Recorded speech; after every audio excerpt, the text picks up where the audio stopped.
দুনিয়া তো অনেক রঙিন, তবে সেটা সবার চোখে নয়। কারো কারো চোখে সাদা কালো হতাশার মায়াজাল। আর এই সাদা কালো দুনিয়ায় চাইলেই সবার আপন হওয়া যায় না। আজ আমার বেশি টাকা নেই বলে পাশে ভালোবাসার মানুষও নেই। পিছন থেকে আশ্বাস ভরসা দেওয়ার মতো অনেক মানুষ আছে, কিন্তু সামনে এসে ভরসা বাস্তবায়ন করার মতো, উপকার করার মতো একজন লোকও নেই। তবে সেটা নিয়ে কখনো ভয় করি না, কারণ উপরওয়ালা ধৈর্য ধারণ করার তৌফিক দিয়েছেন। ভরসা রাখে ওই উপরওয়ালার প্রতি, যিনি ধৈর্যশীলদেরকে পছন্দ করেন। তুমি বড় হও, এই কথার মর্ম যদি হয় খুব গভীরে, তার উত্তর যদি হয় হ্যাঁ, তার জন্য জরুরি হলো অক্লান্ত পরিশ্রম। কারণ মানুষ মানুষকে ঠকায়, কিন্তু পরিশ্রম কাউকে ঠকায় না।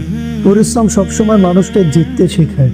আর এই জন্য এটাই প্রয়োজন, অক্লান্ত পরিশ্রম ও নিরবচ্ছিন্ন সাধনা, যার ফলে আমি হব শ্রেষ্ঠ, হব এক অনন্য।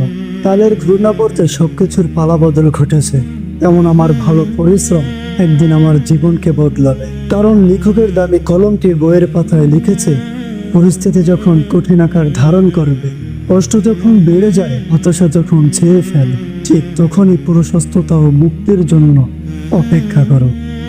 মনে রেখো, যাহা কিছু কল্যাণকর তা গ্রহণ করো।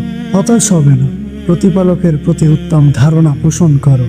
তার পক্ষ হতে ভালো ও মঙ্গলজনক বিষয়ের জন্য অপেক্ষা করো।